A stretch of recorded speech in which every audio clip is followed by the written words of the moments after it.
canvassing sa mga boto ginapatigayo na matapos nga nagtakop ang pagboto alas 3 subong nga hapon.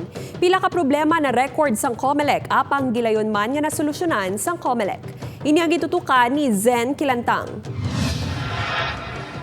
Alas 3 subong nga hapon sang nagtakop ang pagboto para sa barangay kag SK elections. Matapos sinigilayon nga ginumpisahan ang pag-isip sa mga boto. Hindi kaangay isang nagligad nga eleksyon nga automatic nga ginaisip sang makina ang boto. Subong mano-mano ang pag-isip sa mga miyembro sang electoral board.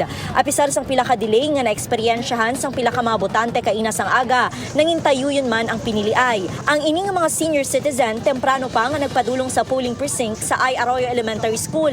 Apisar sang pagbubo sang ulan, wala ini nangin upang sa ila pagboto. Mayo man, sakay kami sikat. Why man, pangita pa lang kami subong. Bugayan kita muli nga magpili sa maayong nga taos. May mga nagboto man nga PWD. Of course, yes. Because I have to exercise my right to vote. Sa San Antonio San Nicolas Elementary School sa Oton, nadugayan sa pagpangita sang iyangalan sa polling precinct si Raymond. Libot ko na daw, nga side daw. Diwa yung nakita ko nga, ano? Kaya ganda ko nakita ngalan. Sa piyak sini, may mga nag-assist man sa mga botante, agud mahapos ang ila pagboto. Upod kay Cirilo Randuque, Zen Kilantang, Buwan Western Visayas.